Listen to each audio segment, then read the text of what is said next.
Kami akan kembali berwisata di Indonesia aja.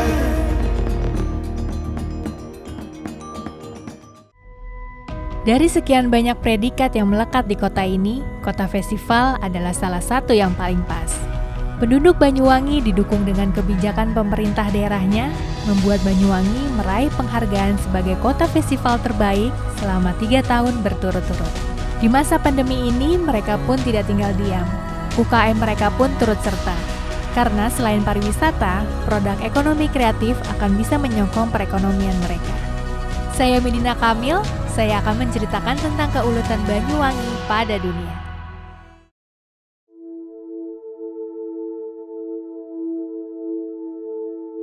Sekarang, Festival Banyuwangi 2021 akan dilakukan secara hybrid dengan nama BFest 2021. Namun, sebelum melihat bagaimana festival hybrid BFest dilaksanakan, saya ingat di Desa Kemiren ada sebuah sanggar yang dulu juga ikut serta menyelenggarakan festival kopi. Ini tujuan pertama saya, Desa Kemiren, Desa Adat Osing, Suku Adat Banyuwangi. Di sini saya akan bertemu Pak Iwan Subekti. Beliau adalah pengusaha kopi dan pemilik dari Sanggar Genja Harum. Sanggar ini memiliki peran penting dalam melestarikan adat Osing dan berperan dalam mendukung festival semakin gempita di Banyuwangi. Tentunya dengan kolaborasi dengan pihak-pihak terkait.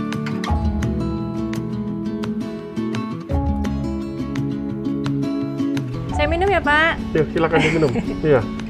Aduh, sudah lama sekali, Pak. Saya nggak kembali ke sini. Ya. Ada 10 tahunan ya. Ada ya, Pak? Itu waktu acara Sangrai Kopi Massal pertama kali loh itu. Itu ada satu momen sejarah itu.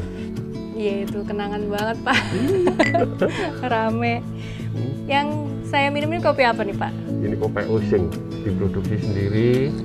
Dan khusus untuk kopi Osing ini adalah kopi-kopi pilihan. Kalau saya boleh katakan ada istilah specialty coffee. Dan semua bahan bakunya dari Banyuwangi. Keadaan pandemi kayak gini, Sanggar Genja Harum tetap buka, Pak? Memang sebelum pandemi banyak yang berkunjung ke sini. Tapi setelah adanya pandemi ini saya membatasi jumlah yang datang. Walaupun saya sudah mendapatkan sertifikat CHSE. Jadi sertifikat yang saya dapat ini adalah sebagai daerah tujuan wisata. Jadi memang kita harus sangat ketat. Semua orang yang datang, saya harus tanya bagaimana kondisimu, dan saya selalu siapkan termogan, dan saya tanya apakah sudah punya sertifikat vaksin atau belum. Dan tamu yang datang selalu saya beri ini satu-satu. Sanitizer ya? Satu-satu, karena tidak semua orang punya hand sanitizer. Jadi saya selalu memberikan mereka ini satu-satu. Nah, setelah pandemik seperti ini, perubahannya gimana, Pak? Iya, sangat terasa ya. Tapi saya selalu menyampaikan bahwa yang mengalami tidak kita sendiri. Iya. Ini global, seluruh dunia. Hanya satu kalimat saya, selalu bersyukur. Jangan pernah mengeluh. Memang ini sangat terasa di Banyuwangi ya, karena Banyuwangi dalam waktu 10 tahun terakhir, pendapatan per kapitanya itu di atas rata-rata. Karena dengan adanya banyak festival, banyak wisatawan yang datang, itu akan meningkatkan pendapatan banyak masyarakat, terutama dari UMKM. Nah, ini mengenai festival nih, Pak. Cerita kita pertama kali bertemu nih ya, Bapak. Waktu itu kan Bapak mengadakan festival lomba Sangrai Kopi. Dan akhirnya jadi terkenal sekarang Banyuwangi sebagai kota festival. Itu ceritanya gimana tuh, Pak? Itu kejadian 10 tahun yang lalu. Iya. Iya. Jadi sebetulnya semua itu karena ulah iseng membuat satu festival yang tentang kopi, festival Sangrai Kopi Massal. Itu 300 tungku sepanjang jalan. Itu seru banget ya, itu Pak. Saya siapkan 300 tungku dengan kurang lebih 400 kilo kopi dengan 2 truk kayu bakarnya. Dan waktu itu masuk muri. Waktu itu kalau nggak salah Medina juga ikut jadi juri kopi loh itu. Terus akhirnya berkembang dengan festival yang lain, diawalin dari festival kopi, akhirnya festival-festival yang lain. Ya, jadi kalau di Kemiren seperti saya membuat Sangrai Kopi Massal, terus festival 10.000 cangkir kopi, ada lagi Iterbumi, ada lagi Tumpeng Sewu. Sepanjang jalan ini ada acara Tumpeng Sewu, itu acara bersih desa.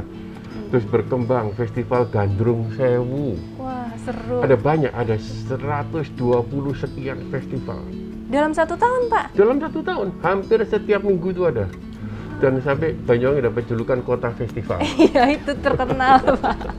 Semangat Pak Iwan dalam memperkenalkan adat Osing membuat saya ingin mempelajari adat Osing di Desa Kemiren lebih dalam. Barong yang di Kemiren itu ya bisa dikatakan disakralkan ya. Ini sudah ratusan tahun loh, Mbak. Hah? Yang ini, Pak? Betul.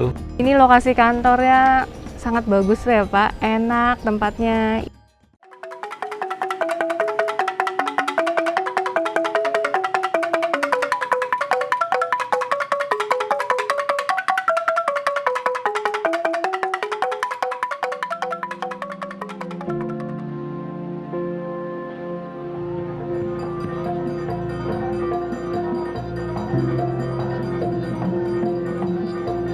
Saya akan menemui Pak Suhaimi, Ketua Adat Suku Osing di Desa Kemiren, untuk tahu lebih banyak tentang kebudayaan Osing ini. Kebetulan dia sedang melihat latihan tari gandrung yang sedang dipersiapkan untuk BIFES 2021. Pak ini, saya boleh tahu nggak sebenarnya karakteristik masyarakat adat Osing itu seperti apa sih? Untuk masyarakat Osing itu ya memang kebiasaan sebagian petani, ya juga ada seniman gitu. Jadi utamanya anak-anak muda yaitu yang di bagian seniman, itu untuk bapak ibunya biasanya ke sawah, itu petani.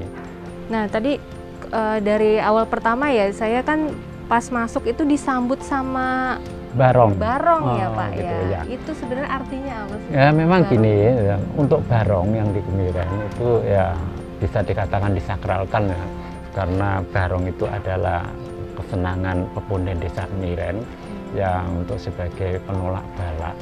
Makanya setiap ada tamu itu disambut dengan barong, lalu diantar ke tempat sampai tujuan. Nah, artinya gini, kalau sudah diterima dengan barong itu berarti sudah diterima masyarakat Kemiren di sini. Gitu. Oh. Ya.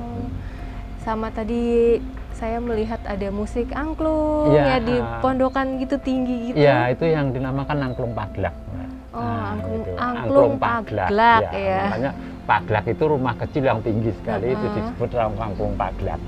Nah, yang setelahnya tuh saya melihat apa namanya tuh, yang ibu-ibu gedogan ya. Gedogan. Memang itu awalnya dulu juga berkaitan dengan petani juga, karena awalnya dulu itu digunakan untuk menumbuk padi. Tapi di sambil numbuk itu ada iramanya, jadi nggak asal numbuk gitu aja. Nah, itu menandakan bahwa kalau sudah bunyi lesung itu berarti melabot itu sudah dimulai seperti itu. Oh, gitu. Cerita tentang penari gandrung ini bagaimana Pak? Oh ya, filosofinya? ya. Tadi itu kan saya mengamati anak-anak penari gandrung gitu. Jadi kebiasaan di sini kalau sebelum pandemi itu banyak tamu, tidak ada waktu berlatih gitu loh. Nah, akhirnya kita manfaatkan waktu yang longgar ini untuk berlatih. Karena gandrung itu di sini itu sudah dijadikan ikon Banyuwangi ya. Termasuk tari jejer gantung itu diwajibkan untuk tari penghormatan. Nah tadi ada yang menarik perhatian saya nih Pak, Oh, ketika melihat ibu-ibu yang bermain gedogan itu, mereka memakai sarung-sarung batik ya. Oh, itu yang dinamakan batik Gajauling, Mbak. Wah, ya Gitu. cantik-cantik Ya, ya Pak memang sarungnya. sudah menjadi ciri khas masyarakat Osing Kemiren itu menggunakan batik Gajauling. Gitu. Nah, jadi kalau masalah tentang batik, ya, mungkin saya kurang tahu detailnya, tapi memang sudah ada ahlinya di sini. Mungkin kalau ingin tahu secara detailnya ke Pak Edi aja. Oke, nanti Ya. saya kesana langsung deh Pak. Oh, Iya. iya. Terima kasih ya Bapak ya, saya pamit ya. Ya. Berdasarkan riset saya, motif gajah uling ini sudah dipakai oleh desainer Indonesia, seperti Isyam Samsi di ajang Miss Universe 2020 di Hollywood, Priscilla Saputro di ajang Indonesian Fashion Week pada tahun 2014, Aldre, dan lain-lainnya. Bahkan, desainer internasional dari Italia, Milo Migliavacca, turut serta untuk memanfaatkan motif ini. Di sini saya akan bertanya lebih jauh untuk mengenal motif gajah oling ini kepada Pak Haidi Bing Slamet. Ini Bapak lagi bikin apa nih tadi? Saya lihat lagi lipat-lipat. Ini tadi saya buat bahan untuk saya jadikan ikat kepalanya khas suku Osing, udeng namanya. Iya, yang kayak saya pakai ini. Jadi sebenarnya Bapak selain seniman juga memang pembuat udeng itu yang dari batik. Nah, ini saya mau tahu lebih detailnya Pak. Sebenarnya seberapa penting sih peran batik untuk masyarakat adat Osing ini? Jadi batik itu sangat penting dalam kehidupan sosial masyarakat suku Osing, bahkan bisa dikatakan disakralkan, Mbak. Karena filosofi gajah oling ini sangat luar biasa, Mbak. Kenapa dia dianggap paling populer dibandingin motif yang lain? Dari filosofinya itu gajah itu kan sesuatu yang besar. Terus oling itu dimaknai dengan eling, artinya ingat. Jadi kita harus selalu ingat kepada yang maha besar. Jadi filosofinya bagus sekali ternyata. Betul. Ya, dari motif ini. Yang ini contohnya, Bapak, Nah, ya? benar. Nah, ini gajah oling. Jadi dari motif ini ada seperti belalai gajah, terus juga ada rompenya bunga kelapa dan daun kangkung, juga ada bunga melati. Lingkaran belalainya ini juga berlawanan dengan arah jarum jam seperti halnya orang tawaf di Mekah, yang dianggap itu adalah nilai-nilai ketuhanan. Benernya dari tadi ada yang menarik perhatian saya nih Bapak. Iya? Di belakang Bapak itu Oh, ini batik-batik di dalam toples ini fungsinya apa? Apa memang hiasan? masyarakat suku Osing kan memperlakukan batik itu sebagai sesuatu yang istimewa. Jadi perlakuannya juga tidak biasa. Salah satunya ya punya kebiasaan ditaruh di dalam toples ini biar tidak cepat usang, terus tidak cepat lapuk, juga tahan hama nyenyet itu. Oh, ini saya baru tahu loh. Ternyata penyimpanan batik tuh bisa sespesial ini ya Pak ditaruh toples. Betul, ya. Ini sudah ratusan tahun loh, Mbak. Hah? Yang ini Pak? Betul. Monggo dipegang. Nggak apa-apa? Nggak apa-apa. Waduh, saya deg-degan deh. Walaupun udah lama tapi kan masih tetap terawat. Nggak kelihatan udah ratusan tahun loh, Iya, Pak. warnanya masih cerah. Turun-temurun berarti ya? Betul, iya. Nah, ini salah satu motif gajah uling yang asli ya Pak? Betul. Cantik banget ya yang aslinya, ini yang lebih klasiknya lagi. Iya. Mbak Maidina suka batik? Saya suka banget, Mbak. Semua kain-kain kalau gitu tradisional saya suka. mungkin ada yang cocok untuk Mbaknya, untuk sebagai cenderamata. Ini shawl juga motif gajah oling, terus juga ada perpaduan motif kopi pecahnya. Ini mungkin cocok untuk Mbaknya, pasti lebih cantik nanti. Buat saya nih Pak? Ya, enggak apa-apa. Serius sih? Iya. Bapak, saya dapat kenang-kenangan dari Bapak nih. Nah. Wow. Jadi Bapak selain bikin udeng, bikin ini juga ya, shawl bikin ya? shawl itu kan khusus untuk cewek. Kalau laki-laki ya ikat kepala udeng itu.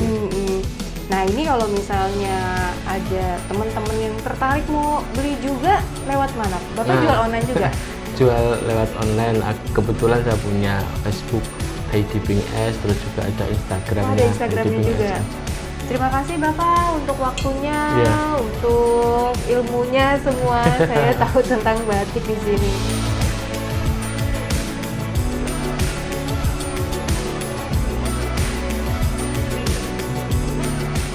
Dari Desa Kemiren, saya menyadari betapa penting festival bagi masyarakat Banyuwangi.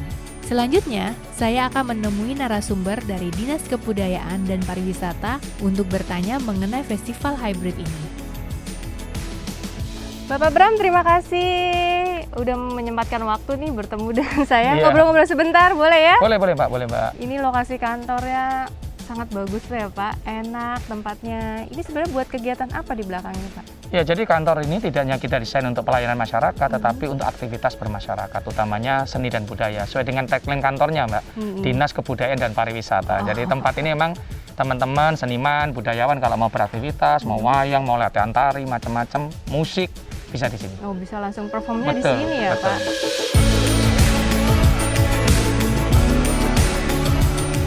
Banyuwangi mengadakan Festival Banyuwangi 2021 yang dilakukan secara hybrid. Nah, itu tujuannya sebenarnya apa, Pak? Ya, jadi gini Mbak, Banyuwangi ini kan terus berbenah. Kita tidak boleh putus asa saat pandemi. Nah, tahun 2021 ini kita sudah menyiapkan 102 event sebenarnya. Kita tahu memang dari target yang kita canangkan, sebenarnya keinginan kita kan bagaimana spending, belanja wisatawan dengan length of stay, orang menginap. Tetapi kita tahu bahwa saat pandemi tidak mungkin kita mengundang orang untuk hadir. Yang kita dorong adalah bagaimana tumbuhnya ekonomi kreatif. Karena tujuannya festival sebetulnya di samping untuk pertumbuhan orang datang, wisatawan datang, tetapi juga pertumbuhan ekonomi melalui pergerakan ekonomi kreatif. Bagaimana merchandise, oleh-oleh, ya, terus kuliner itu bisa terjual oleh masyarakat yang datang ke Banyuwangi. Nah, caranya adalah salah satunya adalah dengan hybrid. Maka dengan hybrid kami menggunakan teknologi Banyuwangi Tourism, aplikasi, dan juga bagaimana orang tetap bisa membeli produk-produk Banyuwangi dalam rangka festival yang kita buat hybrid, tapi di situ dia bisa juga membeli produk-produk yang kita tawarkan.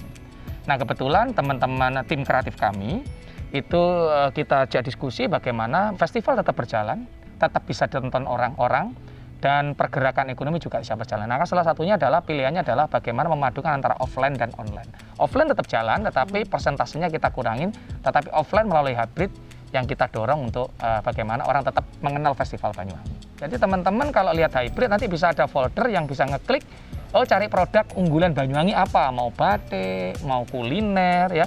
Tinggal klik aja, dicetak ada nomor handphone, dan kita akan langsung bertransaksi dengan yang bersangkutan, dan pembayaran juga bisa lewat situs online yang ada. Dan dengan demikian maka dampak dari festival meskipun penjualannya tidak sebagus kalau kita offline karena banyak wisatawan datang, tapi inilah cara kami untuk menghadirkan cara baru meskipun online, tetapi produk juga bisa dijual online di saat festival itu selenggara, agar kita bisa membantu masyarakat untuk keluar dari kesulitan ekonomi dan membantu mereka untuk memasarkan.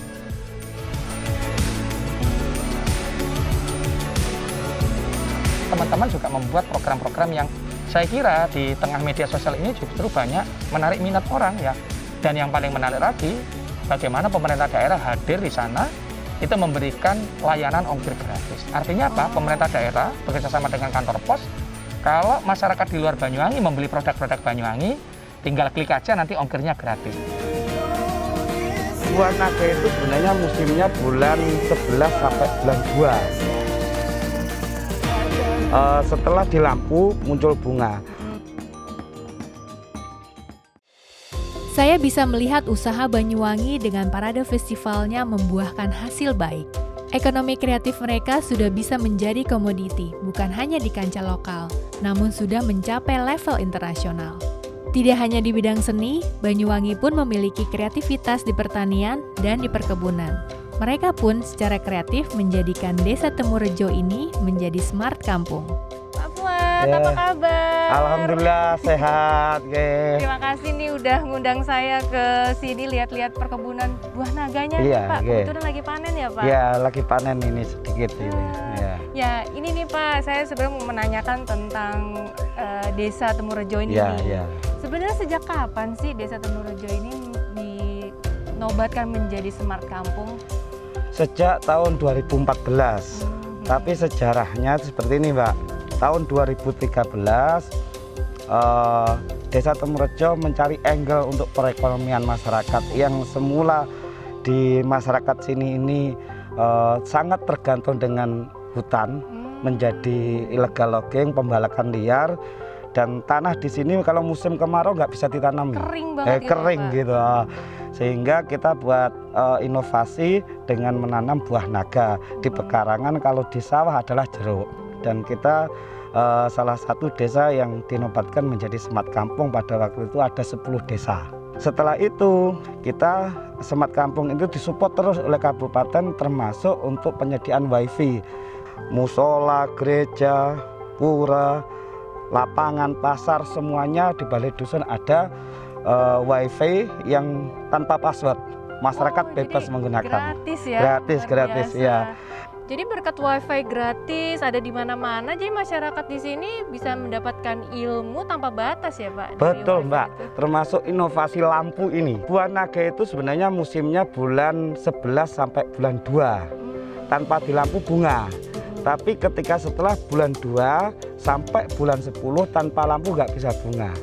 Padahal mahal-mahalnya buah naga itu bulan 2 sampai bulan 11. Makanya ini inovasi masyarakat dari hasil informasi tadi. Oh, jadi dia bisa berbuah dengan lebih cepat ya? Iya, dengan adanya buah naga ini perekonomian masyarakat bisa meningkat. Setelah berkembangnya Semat Kampung itu banyak tamu yang datang. Banyak tamu yang dari luar daerah, dari Kalimantan, Sumatera untuk studi banding. Akhirnya mengapa kok nggak dibuat wisata desa gitu kan? Oh, akhirnya menjadi argo wisata. Iya, mudah-mudahan menjadi inspirasi bagi teman-teman di desa lain. Ini salah satu contoh di desa kami yang dulu kering kerontang. Kita terus menggali informasi berkat kita sering cari informasi di internet dan sebagainya. Kita bisa buat agropolitan buah naga dan jeruk dengan inovasinya lampu dan sebagainya, sehingga efek baliknya adalah perekonomian masyarakat tetap bisa terjaga, bahkan lebih maju. Banyuwangi, kota festival, Sunrise of Java adalah julukan yang diberikan juga pada kota ini. Yang kita tahu, meski pariwisata sedang dihentikan sementara, Banyuwangi tidak tinggal diam. Pemanfaatan teknologi dan festival hybrid tetap dilakukan. Ini membawa UKM Banyuwangi tetap bertumbuh. Dari Banyuwangi, harapan tetap muncul dan terlihat selama matahari terbit di timur Pulau Jawa ini. Saya Medina Kamil, sampai berjumpa lagi di episode berikutnya.